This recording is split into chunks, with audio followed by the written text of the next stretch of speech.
साई राम बच्चों।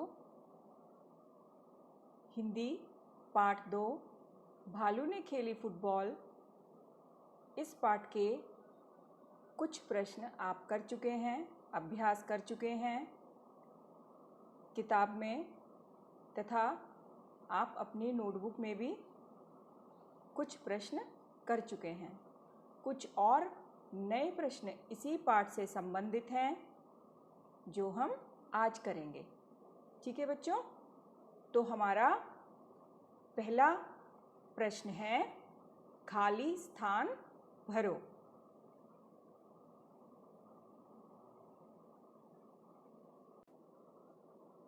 बच्चों, हमारा पहला प्रश्न है खाली स्थान भरो। पहला खाली स्थान दिया हुआ है, भालू साहब की नज़र डैश के पेड़ के नीचे पड़ी। फिर से दोहराएंगे, भालू साहब की नज़र डैश के पेड़ के नीचे पड़ी। तो बच्चों, पाठ में किस पेड़ का जिक्र किया गया है? बरगद के पेड़ का? नहीं। आम के पेड़ का? नहीं। जामुन के पेड़ का?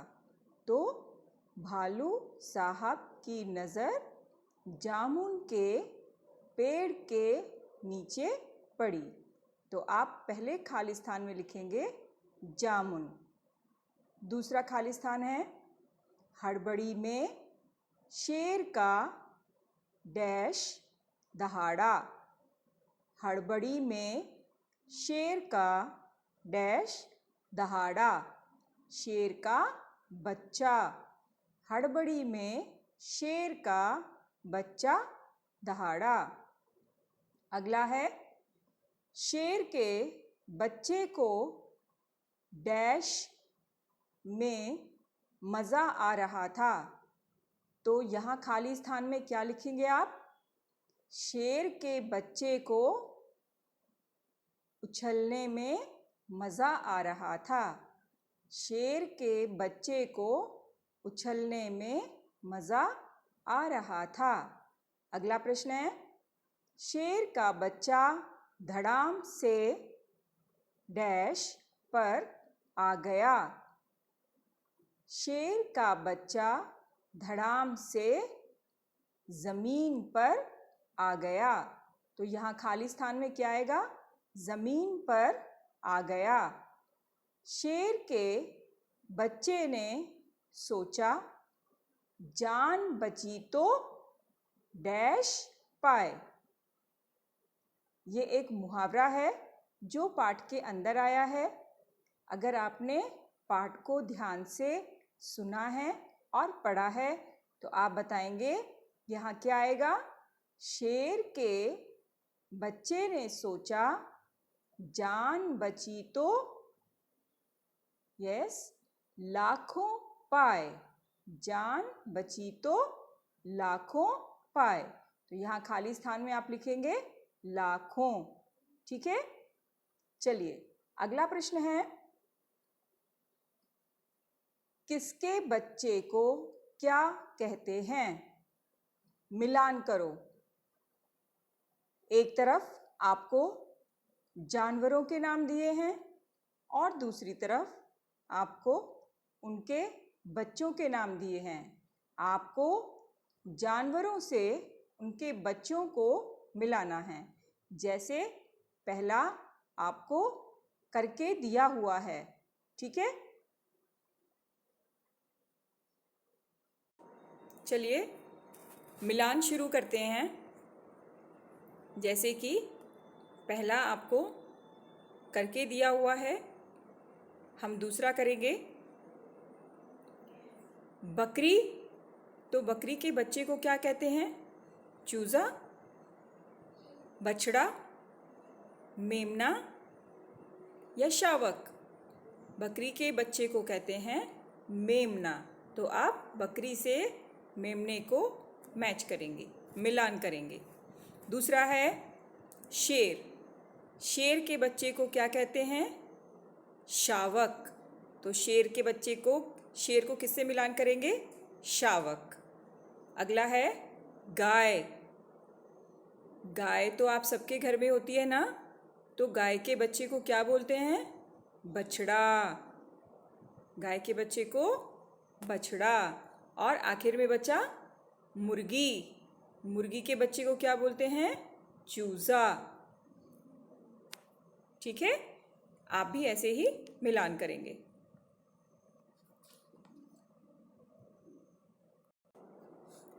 बच्चों, हमारा अगला प्रश्न है, निम्नलिखित कथनों में से सही कथन पर टिक मतलब राइट का निशान और गलत कथन पर क्रॉस का निशान लगाना है आपको। ठीक है, तो हम वाक्य पढ़ेंगे और वाक्य के आगे जो ये बॉक्स दिए हैं पीले रंग में, उनमें आप राइट, सही तथा गलत का निशान लगाएंगे। पहला वाक्य है, गर्मी का मौसम था, चारों तरफ धूप खिली हुई थी। आपने कहानी पढ़ी है, तो कहानी में किस तरह के मौसम का वर्णन किया गया है? सर्दी का, और चारों तरफ कोहरा ही कोहरा था। तो आप इस वाक्य के आगे क्या लिखेंगे? गलत। ठीक है, दूसरा है, शेर का बच्चा जामुन के पेड़ के नीचे सो रहा था। शेर का बच्चा जामुन के पेड़ के नीचे सो रहा था। बिल्कुल सही। तो आप यहाँ सही का निशान लगाएंगे। आपको बॉक्स में लगाना है निशान। ये जो बॉक्स दिया है, आपको बॉक्स में निशान लगाना है, यहाँ सही गलत इस प्रकार। अगला है, भालू ने शेर के बच्चे को फुटबॉल समझकर हवा में उछाला। भालू ने शेर के बच्चे को फुटबॉल समझकर हवा में उछाला। सही है या गलत है? सही। भालू ने शेर के बच्चे को फुटबॉल समझकर हवा में उछाला था, तो हम यहाँ सही का निशान लगाएंगे। अगला प्रश्न है, शेर का बच्चा घूमने के लिए निकला था। शेर का बच्चा घूमने के लिए निकला था या भालू साहब निकले थे घूमने के लिए? शेर का बच्चा क्या कर रहा था? सो रहा था। तो ये गलत वाक्य है, तो आपको इस वाक्य के आगे गलत लगाना है, क्रॉस। अगला प्रश्न है, भालू शेर के बच्चे को उछालते उछालते परेशान हो गया। बिल्कुल सही। भालू शेर के बच्चे को उछालते उछालते परेशान हो गया। तो आप क्या लिखेंगे यहाँ? सही। अगला प्रश्न है, निम्नलिखित प्रश्नों के उत्तर लिखो। यहाँ कुछ प्रश्न दिए हैं, आपको उन प्रश्नों के उत्तर लिखने हैं। पहला प्रश्न है, शेर का बच्चा कहाँ सो रहा था? शेर का बच्चा कहाँ सो रहा था? तो शेर का बच्चा कहाँ सो रहा था? आप क्या लिखेंगे? शेर का बच्चा जामुन के पेड़ के नीचे सो रहा था। एक बार फिर दोहराती हूँ, शेर का बच्चा जामुन के पेड़ के नीचे सो रहा था। अगला प्रश्न है, भालू ने शेर के बच्चे को फुटबॉल क्यों समझ लिया? भालू ने शेर के बच्चे को फुटबॉल क्यों समझ लिया? क्यों समझा था? भालू ने शेर के बच्चे को फुटबॉल क्योंकि शेर का बच्चा गोल मटोल पेड़ के नीचे सो रहा था। और गोल मटोल क्यों बना हुआ था? क्योंकि उसे ठंड लग रही थी। तो आप क्या लिखेंगे? भालू ने शेर के बच्चे को फुटबॉल इसलिए समझ लिया क्योंकि शेर का बच्चा गोल मटोल सिमटकर लेटा हुआ था। क्या लिखेंगे आप? भालू ने शेर के बच्चे को फुटबॉल इसलिए समझ लिया क्योंकि शेर का बच्चा गोल मटोल सिमटकर लेटा हुआ था। अगला प्रश्न है, भालू साहब सैर पर आकर क्यों पछताने लगे? भालू साहब सैर पर आकर क्यों पछताने लगे? तो क्यों पछताने लगे थे भालू साहब? क्योंकि शेर का बच्चा भालू साहब से बार बार उछालने के लिए कह रहा था और भालू साहब थक गए थे, इसलिए भालू साहब सैर पर आकर पछताने लगे। तो क्या लिखेंगे आप? क्योंकि शेर का बच्चा बार बार उछालने के लिए कह रहा था, इसलिए भालू साहब सैर पर आकर पछताने लगे। समझ में आ गए आपको सभी प्रश्न उत्तर? तो आप बहुत ध्यान से इन प्रश्नों के उत्तर लिखेंगे और बहुत सुंदर राइटिंग में लिखेंगे। आपका लेख सुंदर होना चाहिए। हमारा अगला प्रश्न है, सही अर्थ के साथ मिलान करो। यहाँ कुछ शब्द दिए हैं और दूसरी तरफ उनके अर्थ दिए हैं। आपको उन शब्दों को उनके अर्थों के साथ, अर्थ के साथ मिलाना है। जैसा कि पहला आपको आपके लिए किया हुआ है, ठीक है? तो दूसरा है, पहला है बरस पड़ना। पहला क्या लिखा है? बरस पड़ना। बरस पड़ना। तो बरस पड़ने का अर्थ क्या होता है? गुस्सा होना। तो आपको बरस पड़ना को गुस्सा करना के साथ मिला देना है, ये उसका अर्थ है। दूसरा, अक्ल दौड़ाना। अक्ल दौड़ाना। अक्ल दौड़ाना का अर्थ क्या होता है? सोचिए, ध्यान से देखना, बिना सोचे समझे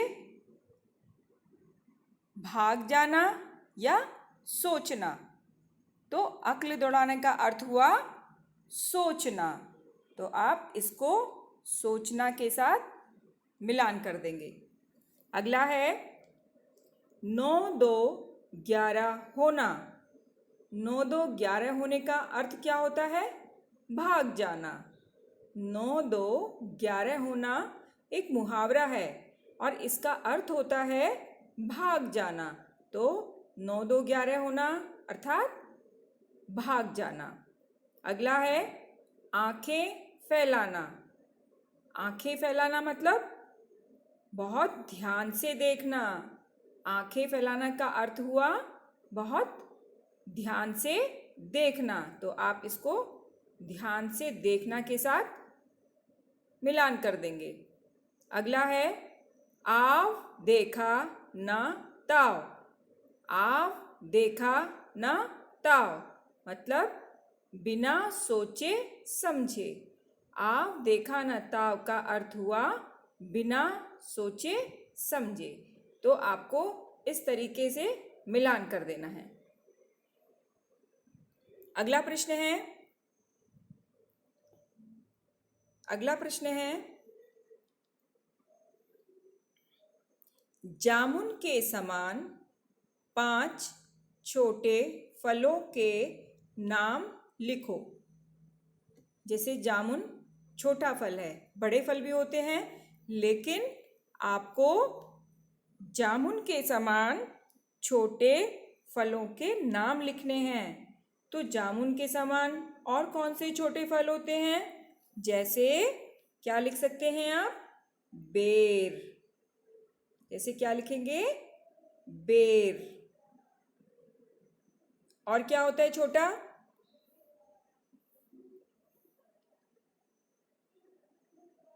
बेर। और क्या हुआ? चेरी।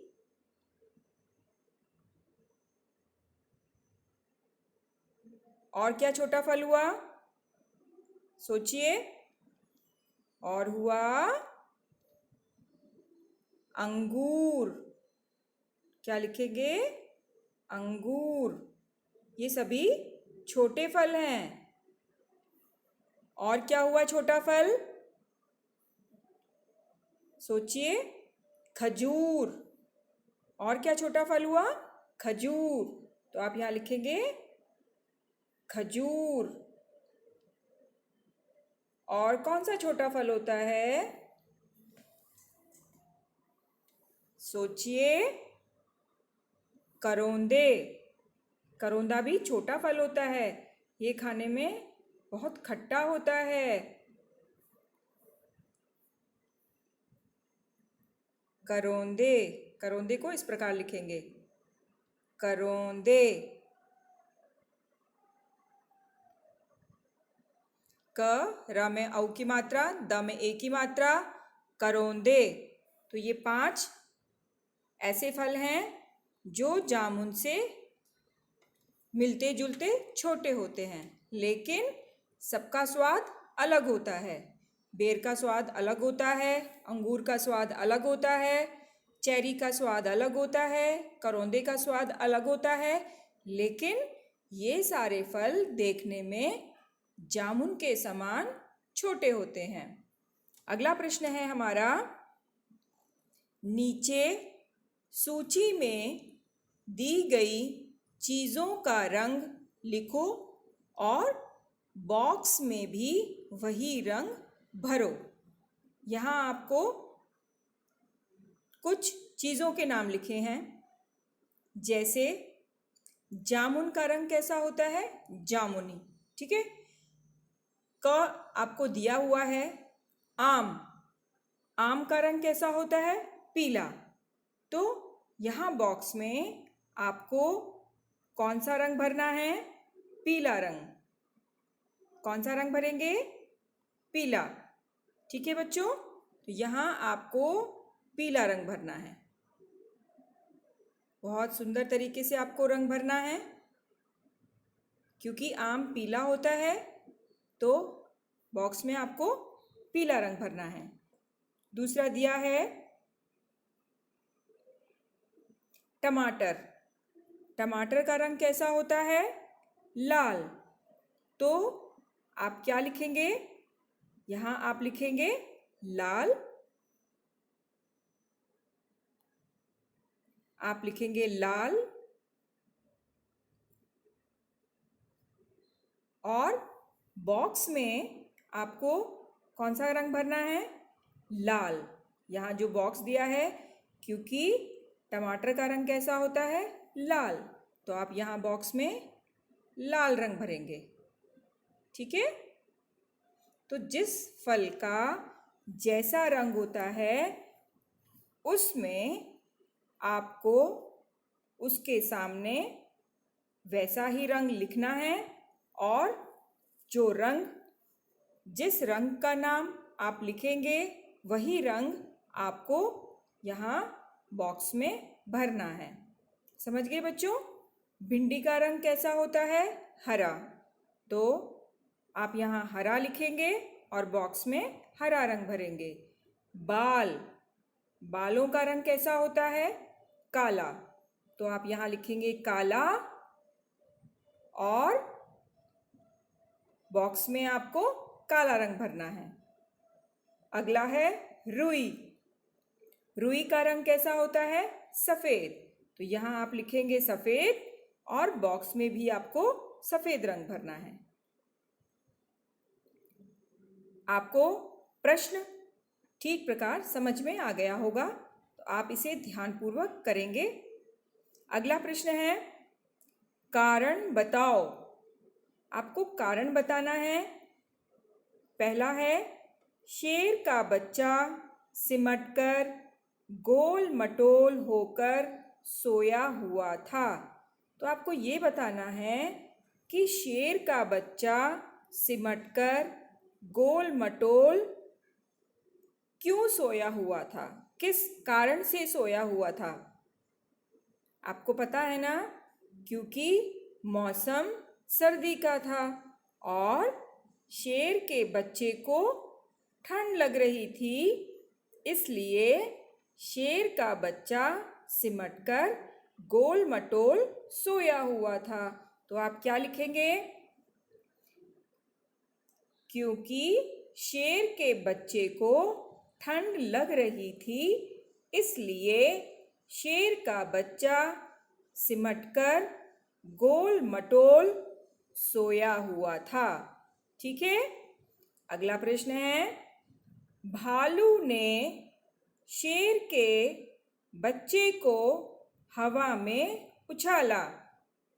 तो भालू ने शेर के बच्चे को हवा में क्यों उछाला?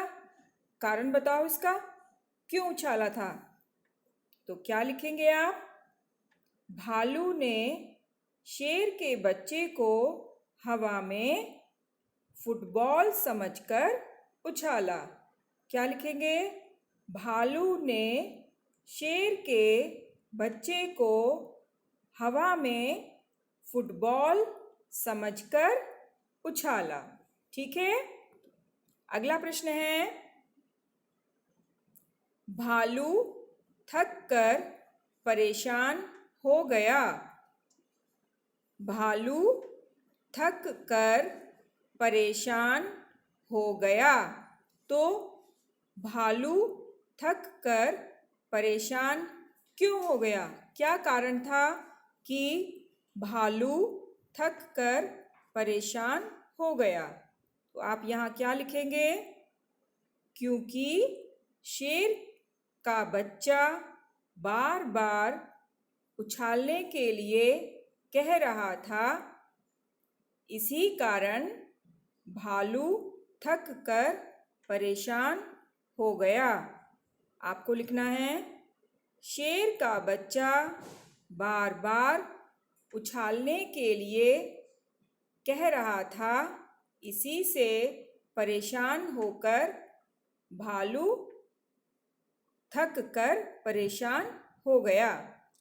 अगला है, माली के जाते ही शेर का बच्चा 9-2-11 हो लिया। प्रश्न है, माली के जाते ही शेर का बच्चा 9-2-11 हो लिया। तो माली के जाते ही शेर का बच्चा 9-2-11 क्यों हो गया? क्योंकि माली ने शेर के बच्चे से हर्जाना मांगा था, इसी से बचने के लिए शेर का बच्चा 9-2-11 हो लिया। शेर के बच्चे को, या आप इस तरीके से भी लिख सकते हैं, शेर के बच्चे को हर्जाना देने से बचने के लिए शेर का बच्चा 9-2-11 हो गया। हर्जाना देने से बचने के लिए शेर का बच्चा 9-2-11 हो गया। मैंने आपको 2-3 तरह से प्रश्न का उत्तर बताया है। आपको जो उत्तर आसान लगे आप उसे लिखिएगा। ठीक है।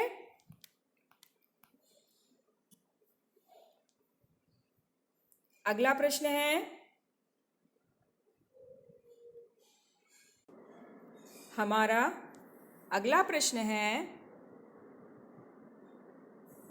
नीचे दी गई सूची में से छांटकर लिखो कि आप किस मौसम में क्या करते हो। एक बार दोबारा प्रश्न पढ़ती हूँ मैं। नीचे दी गई सूची में से छांटकर लिखो कि आप किस मौसम में क्या करते हो। यहाँ नीचे बॉक्स में कुछ छोटे छोटे शब्द या वाक्य लिखे गए हैं और नीचे 3 मौसम के नाम दिए गए हैं। पहला मौसम है सर्दी का मौसम, दूसरा है गर्मी का मौसम और तीसरा है बरसात का मौसम। इन्हीं मौसम से संबंधित ऊपर कुछ शब्द लिखे हैं। आपको उन शब्दों को मौसम के अनुसार छांटकर लिखना है। तो हम पहले उन शब्दों को पढ़ेंगे, उसके बाद उन्हें उन्हीं के अनुसार मौसम में छांटकर लिखेंगे। पहला है गरम चाय पीना।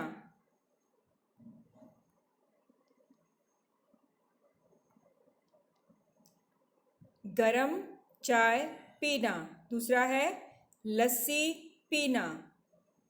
कागज़ की नाव तैराना।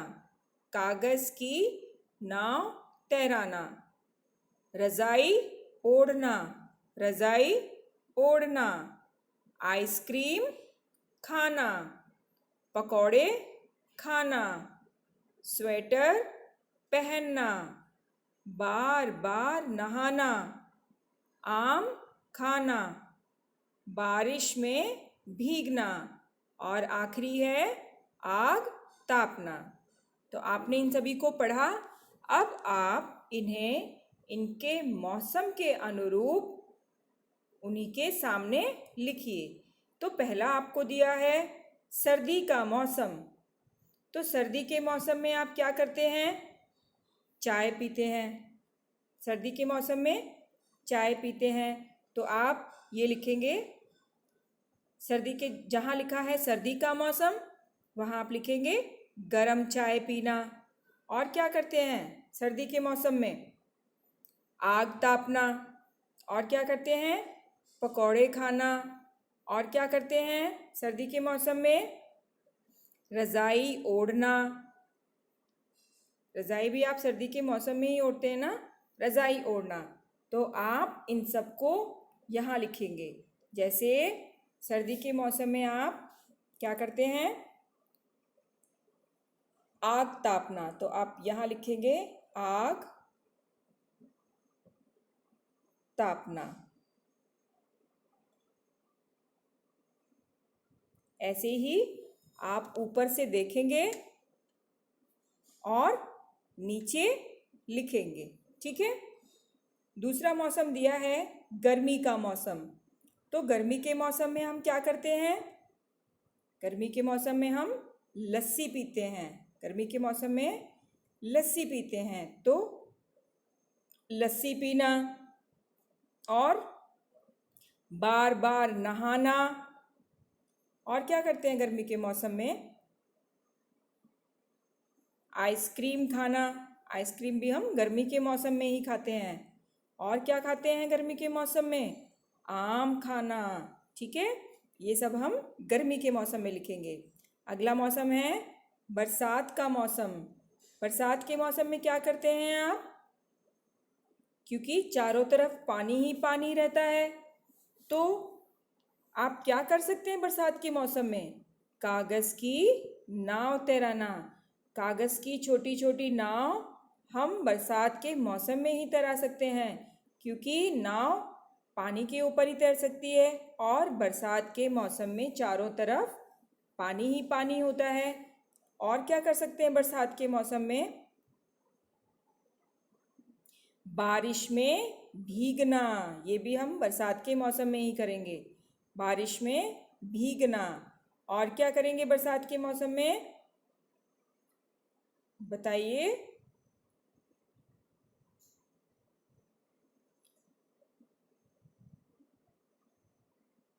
बरसात के मौसम में यहाँ दो ही चीज़ दी गई हैं, तो आप शब्दों को उनके मौसम के अनुसार उन्हीं के सामने लिखेंगे, ध्यान से पढ़ेंगे, मात्राओं का विशेष ध्यान रखेंगे, हर शब्द को बोलकर लिखेंगे और आपका लेख बहुत ही सुंदर होना चाहिए।